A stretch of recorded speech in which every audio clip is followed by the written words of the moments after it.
আসসালামু আলাইকুম, স্বাগতম জানাচ্ছি নতুন আরেকটি ভিডিওতে। বন্ধুরা, আজ এমন একটি ভিডিও দেখাবো যে ভিডিওটি আপনি সম্পূর্ণ দেখলে সম্পূর্ণ ফ্রিতে আনলিমিটেড ডাটা প্যাক ব্যবহার করতে পারবেন সারা জীবন।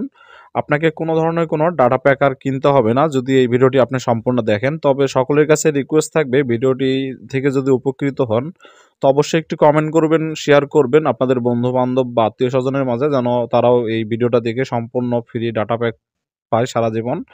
তো অবশ্যই ভিডিওটি শুরু করতে যাচ্ছি। তো সর্বপ্রথম আমি আমার ডাটাটি চালু করে নিব এবং আপনাদেরকে দেখাই দিব আমার কোনো ডাটা প্যাক আছে কিনা।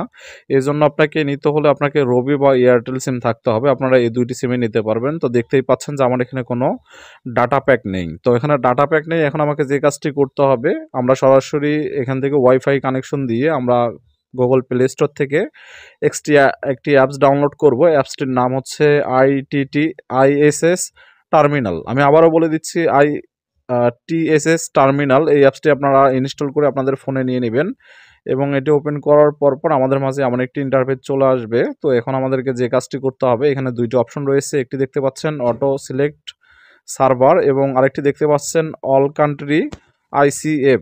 তো এই ধরনের দুইটি আপনারা অপশন দেখতে পারবেন। তো আমাদেরকে সর্বপ্রথম অটো সার্ভার কানেক্ট করতে হবে। তো এখান থেকে আমরা একটি সার্ভার কানেক্ট করে নিব। তো সার্ভারটির নাম হচ্ছে সিঙ্গাপুর এশিয়ান VPN 2 বা 3, আপনারা যে কোনো একটি ব্যবহার করতে পারেন। তারপর আমাদেরকে আমাদের যে এয়ারটেল বা রবি সিম রয়েছে এই দুটির জন্য আমাদেরকে এখান থেকে অপশন বেছে নিতে হবে। তো এই জন্য আমরা সর্বশেষ যে নিচে রয়েছে এখানে চলে আসবো।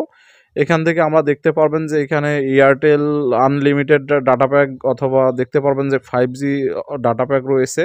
তো এখান থেকে যে কোনো একটি সিলেক্ট করে নিয়ে নেবেন। নেওয়ার পর এখান থেকে আমাদেরকে যে কাজটি করতে হবে, কোনো কর্মে এখানে ভুল করা যাবে না। অবশ্যই আমাদের এই দুটিকে আমাদের সিলেক্ট করে নিতে হবে। তো দেখতে পাচ্ছেন এখানে সিঙ্গাপুর এশিয়ান VPN 3 বা 2 এবং নিচেরটা দেখতে পারবেন যে রবি আনলিমিটেড বা 5G, এই ধরনের দুটি অপশন থাকবে। তারপর এখান থেকে আমাদের স্টার্ট করলেই আমাদের এই ডাটা কিন্তু শুরু হয়ে যাবে, আনলিমিটেড ডাটা। আমি সরাসরি ইউটিউবে চলে যাচ্ছি এবং আপনাদেরকে দেখাই দিচ্ছি। আপনারা আনলিমিটেড ইউটিউব, ফেসবুক যে কোনো সোশ্যাল মিডিয়া চালাইতে পারবেন। এবং ভিডিওটি ভালো লাগলে অবশ্যই লাইক কমেন্ট